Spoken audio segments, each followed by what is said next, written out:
Hello everybody and welcome to a new Let's Play. Today I'm going to start Plague Knight campaign, so let's start. Register your name. It's going to be same as in Shovel Knight campaign.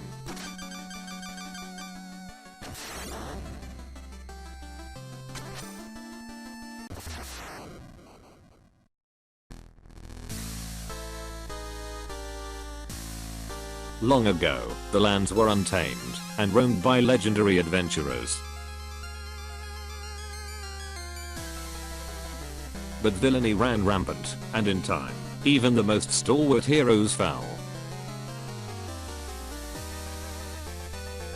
In the absence of champions, the Enchantress and her Order of No Quarter swept into power. Unbeknownst to everyone, the maniacal alchemist Plague Knight had plans of his. He sought nothing less than to concoct a potion of unlimited power.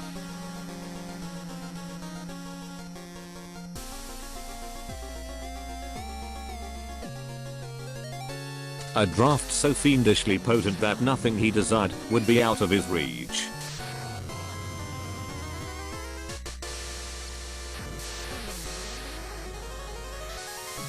Each knight unknowingly guards a crucial ingredient. Now, the collection must begin.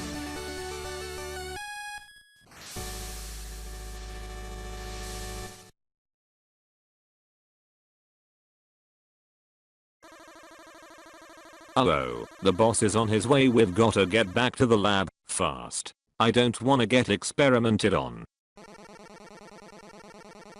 Just hold J to charge, and bomb burst out of here. Come on, hurry up.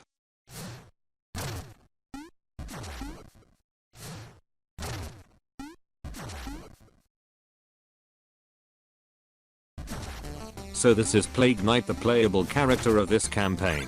He is so much different compared to Shovel Knight. First, he has Bomb Burst. Bomb Burst is what Plague Knight uses to propel himself forward and upward. Simply holding down the attack button will charge the burst, then by releasing it at the right time Plague Knight will receive an extra boost to his jump. If Plague Knight is moving left or right when performing the bomb burst, he will be propelled in that direction. If no direction is held, he will simply be thrown higher. Not only that, the explosion and the following effects of the bomb burst will damage nearby enemies. Then instead of shovel, his primary weapon is bombs. Unlike the shovel blade, bombs can be customized, but I'm going to talk about this later, when we unlock it. Then we have collectible. They are two kind of collectible. One is new to this campaign, but second one is returning from Shovel Knight campaign. First one is cipher coins. Cipher coins are round, green coins and the main extra collectible found throughout Plague of Shadows. Similar to the other collectibles, once a coin is collected, a transparent grey version of it will mark where it once was. Collecting a greyed out coin will not increase the total coin amount. There are in total 420 cipher coins throughout the campaign.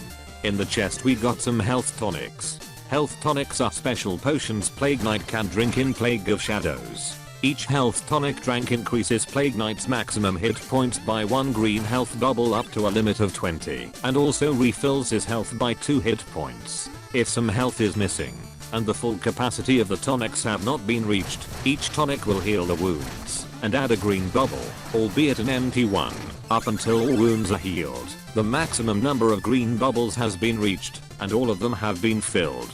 Even if Plague Knight's health has already reached its maximum capacity, he can still use the tonics as healing items. Upon death, all increased health capacity granted by tonics is lost, which makes pits and spikes very undesirable resource costly hazards for Plague Knight. Another difference is Plague Knight has a shorter jump than Shovel Knight, but he gets 2 jumps. Similarly to Shovel Knight's magic, Plague Knight has a special resource, called Power, which refills over time. Power is represented with a green bar instead of a numerical value. Power is used for his arcana, which play a similar role to Shovel Knight's relics. Now I want to talk about earlier versions. If you checked out screenshots and demo footage from earlier versions, you can see colorful reagent icons dotting the top of the HUD. The working idea was as follows. When defeated, all enemies would now drop a variety of reagents instead of gold.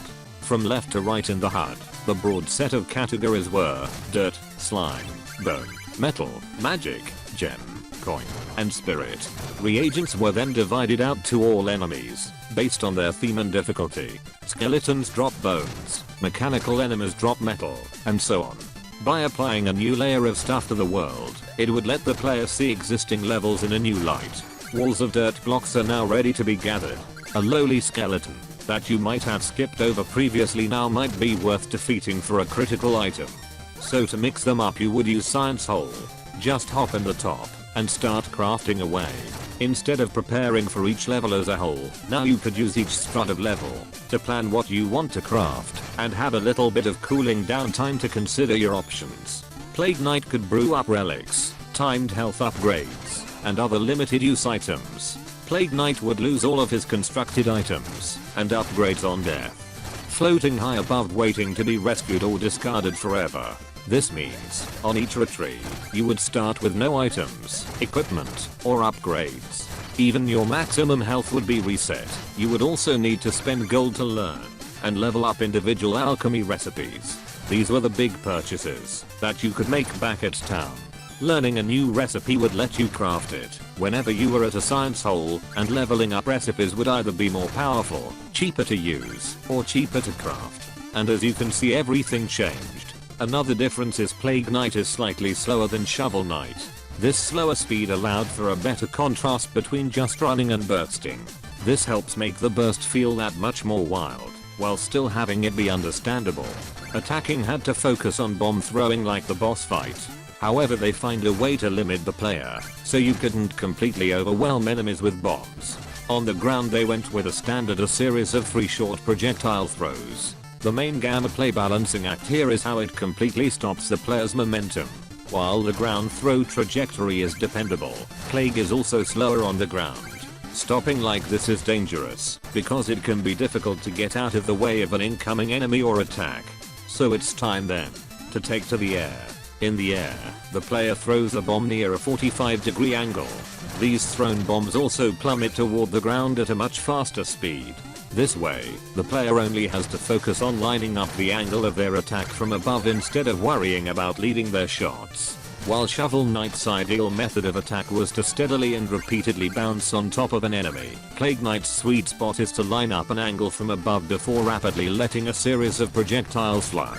This alternate style of attacking combined with the burst is what really gives a truly new mobility feel. The player also slows down when throwing bombs in the air. This was an important design element for 2 reasons. First, it provides a consistent way to control Plague's airspeed, since the bomb bursts his speed and arc is fixed. Giving the player the ability to stop themselves or slow down was very important. Second, it makes it much easier to be accurate with the bomb as an attack, as the player can lock into the right place before unloading attacks on the same target. There's one more thing that makes Plague a little more risky. His knockback when damaged by enemies is much greater than Shovel Knight's. Plague Knight's sideways bomb burst can be useful for jetting from place to place, but when used recklessly it's also a great way to fling yourself off a ledge. Luckily there are safeguards in place.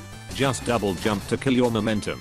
Alternatively, bomb bursting without pressing a direction will send Plague straight up, removing the crazy fixed arc of the sideways bomb burst.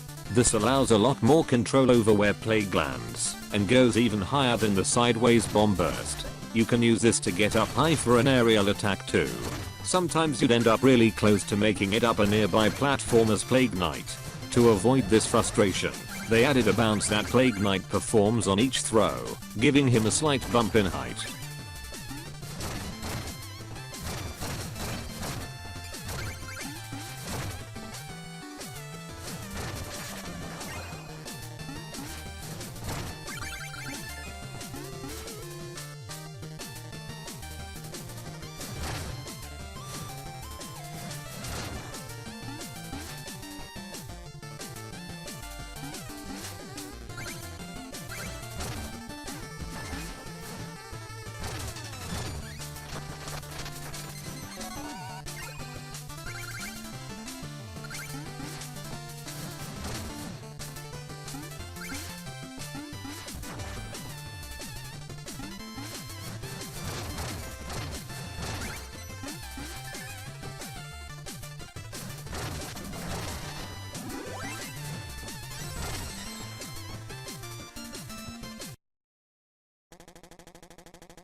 Listen to me, Magicist. I know you're aiding him in his quest for the ultimate potion.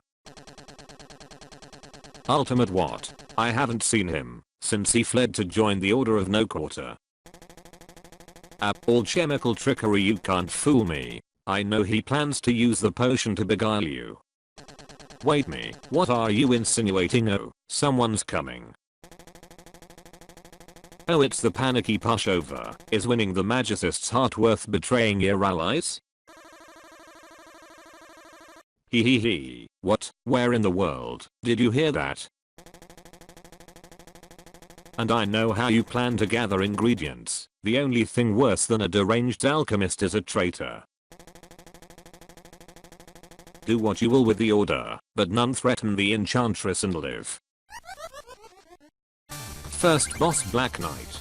There's no differences in this version of the game, because I will talk about that in the next episode. It's going to spoiler if I talk about it right now. So same moves as before, and much easier with Plague Knight, because of Bomb, and that's that. He has Shovel Swipe, Energy Shot, and Shovel Drop.